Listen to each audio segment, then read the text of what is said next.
Joel, Terry. welcome to Blue Abroad, mate. My pleasure. In person. Yeah. Not after the fan cams are done. No. Not throughout the week. No, it's a lovely summer's day here in Paran Footy Oval. Paran Footy Oval. Mate, not many people get a Carlton People episode in person. You know that? Oh, well, there we go.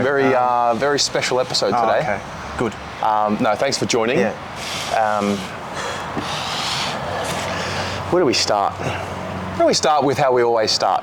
Okay, good. Because I know you have a very interesting Yes. history as a Carlton supporter. Yeah. So Yeah. tell us about it. Where does it start for you? Well, I actually, I kind of went to a Catholic boys' school not far from where we are here, and I never really kicked the footy around in the schoolyard up until probably the age of around, 10 or 11. And that coincidentally was around the time when Carlton won their last flag, which was, we all know when that was. So It's been a while. It's been a while, yeah. And it's been a rough ride. But it kind of, I guess, if for those watching who may have heard a bit of my story on the fan cams and stuff like that, I'm linked with the great Bert Deacon, who was a 1947, I think now, 47 Brownlow medalist. So he's my great uncle on my mother's side. So my surname's different. I obviously have my father's surname, but so I kind of really didn't. I mean, I may have been told when I was really young, but it didn't click until I kind of started watching a few games of footy around the age of 10. Thought, okay, wow, there's this extra context now around my family lineage, and took on extra sort of importance, really. And then with Carlton winning in '95, it was kind of like, okay, '96 season, let's really pay attention. And I went to my first game probably, I think it was in '96 and '97. I can't remember exactly what year. It was Carlton-Essendon game. We won by, I think, a point or 3 points, as those games always seem to be quite close. I was sitting in the Great Southern Stand with a friend. And it was, I remember that still really clearly. It was great to go home on the train and everyone on the train carriage singing the song. And then, I went through school, played a little bit of footy, but never seriously, because I was kind of always a bit small, bit skinny, but really was always a keen follower of the game, especially Carlton. And a lot of those players. My favourite all-time player is Stephen Silvani. I remember. Is that right? Yeah. I didn't know that. Yeah. Okay. Yeah. I often always chose to sit behind the goals, and always just thought he was such a pro. Like a lot of the work which he did off the ball, with his full forward and stuff. It's really interesting to watch, and I don't know. I think also having Italian ancestry like he does, maybe had a thing to do with it. But it's quite a story to think back. And now I feel like I'm, as followers may agree with on my fan cams, I'm a bit disgruntled. And You are a bit disgruntled. You're fed up. Yeah. Well, fair enough. When your first memories are that of, you talk about being professional and talk about excellence and Brownlow medalists in the family, and I think watching what's happened since then, I mean, it's a different club, isn't it? Well, that's it. And I was thinking, coming here, that's it. It is the way in which the club is run these days is completely different. And don't know. I mean, look, I don't work in governance and business and things like that, but I have some little bit of an idea how, from my own work, how large organisations are run, and I understand that that's the trend today, that perhaps the old Carlton was seen as outdated, and but that's the Carlton that I knew, and it had success mostly, largely, generally speaking. I know there's been a lot of sliding door moments with coaches and presidents, and it's got to the way it is now. And yeah, as you said, it is sort of a new club, and things are done differently, aren't they?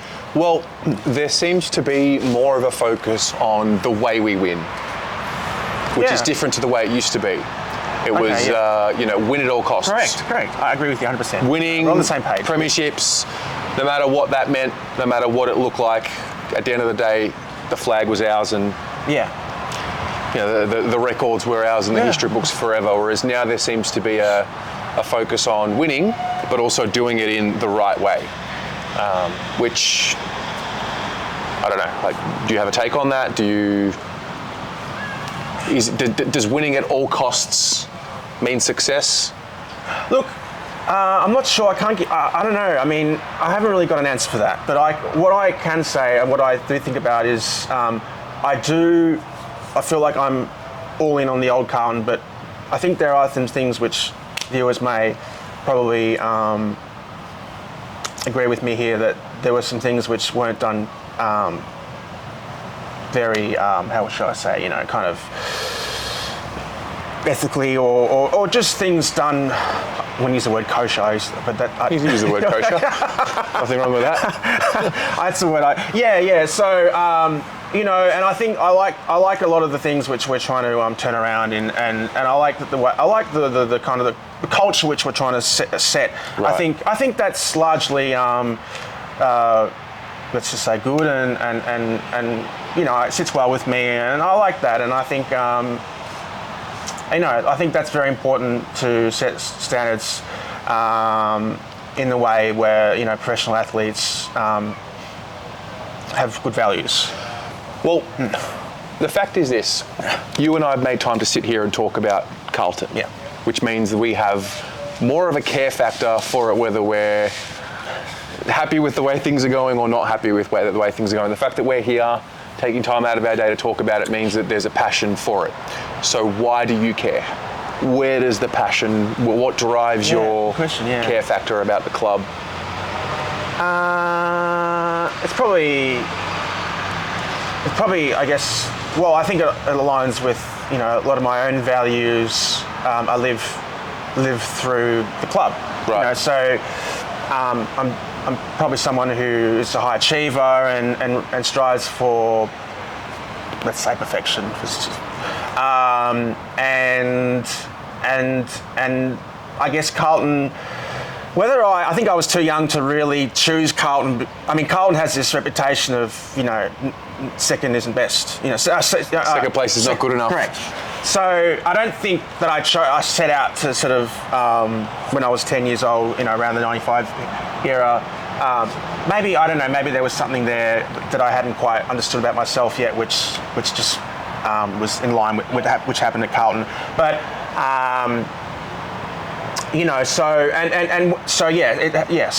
something that sort of I hold values and standards and all those kind of things, which I hold to my daily life, and then it's coincidentally happens to be, generally speaking, the Carlton are the same in that kind of seeking excellence.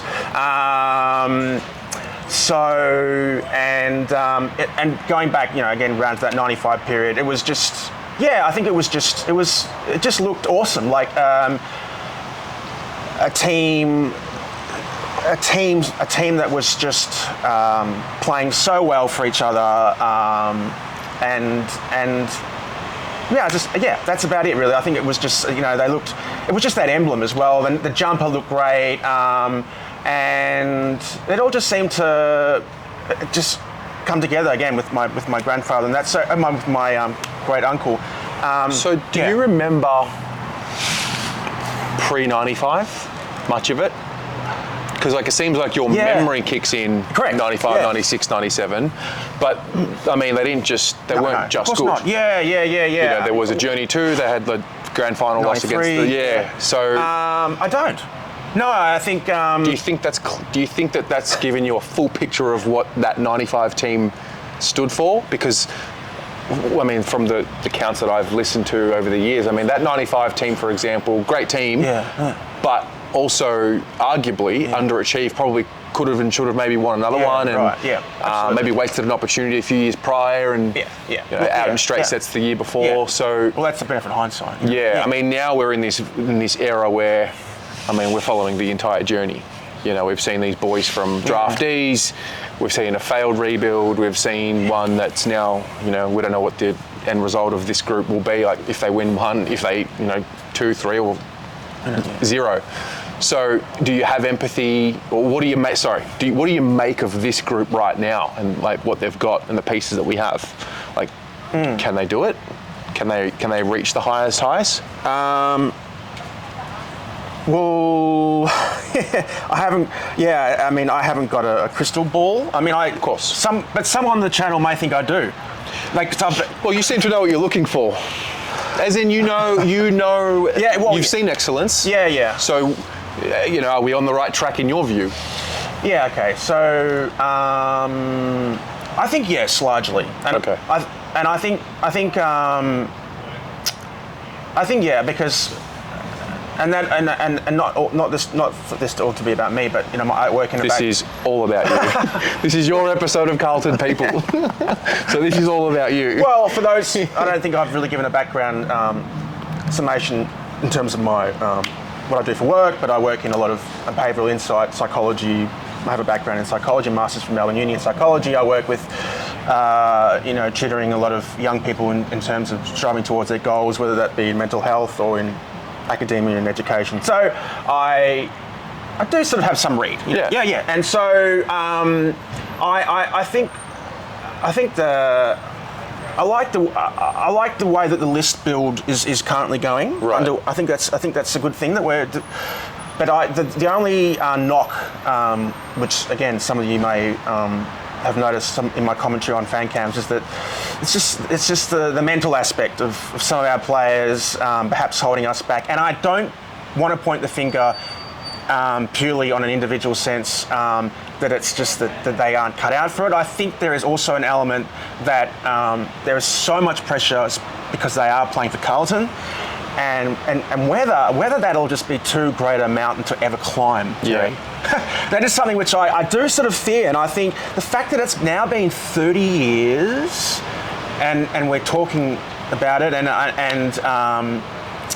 yeah, I mean, is it ever going to happen? It did happen with Richmond, which gives me some confidence. Yeah. So I do think I do largely speaking like the way in which the team is going, the club is going, but there are moments in games and things and throughout the season where I felt what we that's choked, and maybe that's an exaggeration and not fair, but is it part of the learning? Well, that's it. That's it. And you sent me something the other day. Yeah. The interviews with On Time. Yeah. And then I watched the one with the club psychologist, and she was talking about the boys seemingly had this learned behaviour of losing at the start of their journey that... Yeah, absolutely. Yeah. Like they don't know how to win. Yeah. And this is now the second season in a row where we've won more games than what we've lost. Yeah. So is this just part of the journey, learning how to win? Well, I think that's... I think... I mean, to use a cliche, that the sky really is the limit. Sometimes when you're not sometimes, but that's generally speaking, it's we don't know how far an individual can grow. Yeah. And then in a team sense too, how far the team can grow. That's still to be sort of. That's all to be played out, and I'm happy to look. As much frustration I do show, I think I'll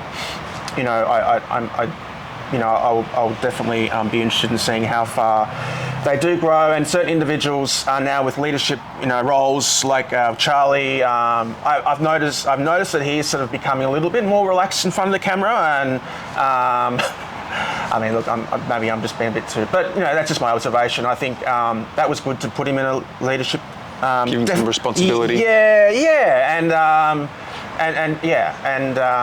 obviously being the brother of Ed, who was quite a character himself, and I think so. Yeah, just maybe stay out of the step out of the shadows into the spotlight a bit. What is to this day? What is your greatest memory supporting the club? Wow. Is there a particular game, moment? Yeah, okay, yeah. I thought this would come up, and I Well, it actually would be not at the game. It would be at home, listening to 3AW. That was the station which I tuned into. Like Rex Hunt days? Correct. Yeah, mate, of course. It was... So the 2000 year was... that was an extremely incredible year for us. We lost in the prelim, I think, to Essendon, or that was 2001. I can't remember. Who did we lose to? It was, we didn't, well, obviously we didn't win the premiership, but we were a good team that year. And it was... the year that... I think we won 13 in a row. Or, is that the year that Silvani and Koudafidis got hurt late? Yeah. Something like that? Yeah. Someone in the comments will be able to... Correct, yeah. Check us. Yeah. So I just remember week in, week out tuning in, and we were like winning, nearly every week by 10 goals. Right. And we had just legends of the club still there, and so listening at home, I was pretty. I'm not more composed now when I'm at the football and even watching it at home. I used to be quite hysterical. Actually, it was quite funny. I would love to see that. Yeah, I used to just because I am very passionate, yes, and I used to just sort of run up and down the hallway and scream out, and but then I would say at a game, I remember I can't remember exactly what game, but I remember Favola is one of my favourite all-time players. Such a showman and such talent. I remember being at the MCG when Dennis Pagan was coaching, and I think it might have been against Collingwood. Do you remember when he kicked like a bag against Collingwood? Was it 7 goals he kicked against Collingwood once? He did it twice in 2008. Yeah. Both games. I think he kicked 8 and 7. Yeah. Or 7 and 8. Yeah. And I mean, look, there were those, I guess, there was moment, even though it was the dark years, so to speak, but there were some, still every season, Carlton still managed to produce some really great games. No, there's always been a high to a season where you believe, this is the corner that's been turned. 2023 was a bit different because the first half of the year was so bad. Yeah. From a results point of view, and then the turnaround was just incredible, 9 in a row or 10 in a row, whatever it was. 2024, seemed like this was it. 11 and 4, playing good footy. Yeah. All bar one were full believers in what we were doing in 2024. Yeah. You were still very suspect. So what were you seeing, even though we were winning games, what were you seeing that didn't... Yeah. I mean, in the end you were right, but how were you able to see through the wins that we were having? Like, what were you seeing that still wasn't, Okay. Yeah. Well, there were just elements within our game plan, in our list. We were still very slow through the middle. Yeah. Our defence and our pressure around the ball, even though that's picked up considerably under Vossi, it's throughout last year it was quite, it was a lot of games where it just wasn't on, individuals. I still think, and I have this with a friend. We just always can't believe how inaccurate some of our forwards are at goals, kicking goals, some may say he's gotten better, or they have gotten better, but I just don't like missing goals, and you don't like watching the fundamentals. Yeah, well, not get executed. Yeah, and then also what was frustrating for me in the very last game. I know we were very, the list had lots of injuries and stuff, but the selection in the final game, which I think nearly every media commentator, every Carlton person was surprised at the inclusions and I just thought that was, that was too many people to bring back. And look, in hindsight, it turned out probably to be, we lost, badly in that final against Brisbane. But who knows how it would have gone if we had played other players. It's really the unknown. But I still would have gone with playing some of the younger players who were showing some form. And I think looking now at some track vision, they've really they've probably really been inspired with those 2 games, I think, or 3 games that they played back in, and they look really showing a lot, and I think that they can be solid 22 players. Look at you, mate, getting excited from pre-season footage. Yeah, I love it. Yeah. No, I think what's happened is there's been, they've stripped out the energy that was stale. Yeah. I mean, the guys that were injured every year, bless them. Maybe it's just all out of their control and they were all just incredibly unlucky for 5 years straight. But they're gone. You've got fresh energy in the club with youth. And then these young players that you're talking about that came on towards the end of 2024, they now have some added responsibility. So I guess, I mean, the way I look at it, yes, you've got to put some spotlight on the coaching, on the football department for sure, the board, like all of that, yes. However, at some point, it has to be on the players to drive it. Well, yeah. Your coaches will give you the game plan. Your coaches will give you whatever you need, the information you need to win a game. But ultimately, at the end of the day, if your players in the playing group who are out there aren't driving the standard, then who's going to do it for them? The Carlton have got that mantra of stronger together, and I don't know where that aligns with your philosophy there. And no, in terms of just winning the game. Okay. Well, I think it's. I think, you know. Yeah, well, yeah, but the 95 team. Those players drove the standard. Yeah, well, it's different Carlton then, and I do think that now things are run differently in the club. It's quite a lot more bureaucratic. I think all winning teams in all sports, in team sports, the standards and the culture is when the players take control. That's when they reach the peak of their powers. Yeah. If they're waiting for Vossi to get a message to them to move here to there. Well, I think most you see every team that wins in the grand final. It's there is that leadership on the field. Yeah. Strong teams, winning cultures have leaders who lead the way. When it's all on the line. So no, I agree with you, and I think you look back at Brisbane last year and. It was a great story to see them finally win it, really, because they'd been thereabouts for 4 years, and some people could say that maybe if it's not us doing a Brisbane of last year, then wait another year or 2, and I'm happy to do that, and we'll see what happens. But ultimately, time is running out, I think, with the top end talent that we have at our disposal now. Do you see it as a window right now? And if so, how long do you think this group has a genuine opportunity to win the premiership? I think that we've got a window of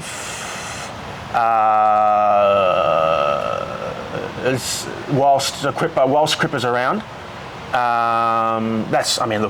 asking me, and that's just my. No, I think most people think that way. Yeah. That I've spoken to. Most people say, "Oh, well, it's only until Cripps is there and Cripps is 30." I disagree. Okay. I think Kerno, Mackay, Wiedering, sort of 26, 27 into that bracket.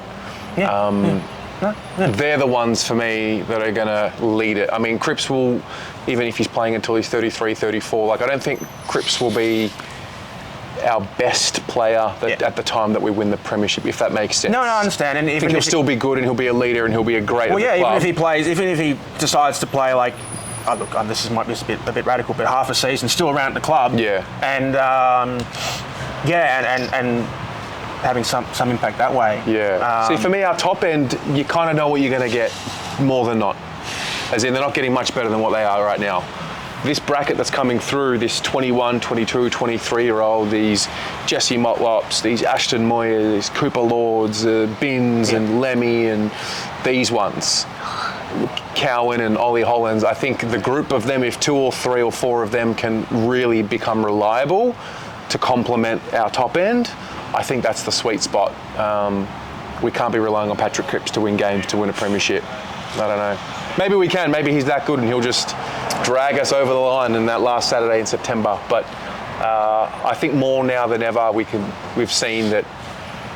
And it's really strange because our stars are stars and they've just got this aura complex. But that doesn't win you flags. You know, Yeah, well, that's. I mean, are they stars, Terry? I mean, that's a great question. No. It's a great question. Yeah, because you can't really call them stars until they're holding the cup. Well, the monogram gives them this. Well, yeah. You know, this sense of greatness. And to go into that, back into that sort of conversation around the on-time videos, which you were referring to earlier. A lot of commentary these days is around social media having an influence on players' mindsets, and it's a difficult one. But you know, I think ultimately, you know, if you don't like it, then don't take to the field. It's a decision which is encompasses everything about, you know, playing footy, and that's one of them. And if that's something which is getting into your head, so to speak, then you're in the wrong profession. Yeah, correct. And so back to so you know, so I don't know about any specific. I'm not aware of any Carlton players which have sort of. I'm just talking generally in an AFL sense. You hear about, you know, there being a lot of pressures. Not sure about any Carlton players, but you know, your professional is you know, you have to sort of take everything as it comes. Everything with responsibility. Well, it's part of the job. Correct. And being a professional footballer and getting the privileges that you do comes with. Yeah. And back on the if they are stars, it's, you know, I have used some phrase throughout the last year's season that I still think, fool's gold. I think some of our, especially our full forwards, they haven't played well in the final series. And true. So, still a lot to play out, Terry. Still lots to prove. Yes. So, having said all of that, the last question of this series, of this episode, is always the same, and that is, you know, which year will they lift up the cup? Yeah, right. So, firstly, you need to believe that they're going to lift up the cup, and if you do, which year will it be? Oh, look. Yeah, okay. Well, like, how do you see it all playing out? Yeah. Well, look, we're in the window now, and so I would say, I'd have to say, next 2025. 2025. Well, I mean, why not? Yeah, no, why not? Mate, this is. Yeah. I mean, I don't want to keep everyone waiting. You know, like, you know, they've come to see the oracle with his crystal ball give us the answer. Yeah. So wow, on camera, 2025. Yeah. Look, you know, if we can get those injuries right, and if we can see Doc on a wing and Cripper in the middle, and our two full forwards doing well, and Waiters and injection of the youth, and I think it's all there. So that's the thing about when I'm looking at Carlton winning. I'm also thinking, well, Carlton look good, but then you also have to cast your eye to the other 17 teams. I don't know. I mean, Brisbane were the standout standout. They won. I mean, they weren't the standout all year. Not all year. No. I think there were teams that had their moments. I mean, Sydney were probably up there for a while. So it all depends, you know. Who knows? Anything could happen. And look, my main. This is a bit of a. Well, it's not. I digress. My main sport that I've always played and coached is tennis. So you just fight every point to your last and see who's still standing at the end. I think that applies to any sport, probably, doesn't it? Pretty much. Absolutely, it does. Yeah. Absolutely. So with that philosophy, 2025. Well, mate, it's been a pleasure. I will say 2024 will go down as the year that we met you. You know, correct. We had our it was good. Our real meeting point, and you're regular on the fan cams. And thank you for your support. No worries. I mean, it's great to just add more people to the collection of Carlton supporters that we have, and you bring a great perspective and a contrasting perspective, but that's important. That's part of discussion, because in order to have discussion, you've got to have two sides of the equation. So somewhere in the middle is where hopefully it all lands, but ultimately, hopefully it all lands with a shared memory of a premiership. So thanks for joining, and go Blues. All right, thanks, Terry.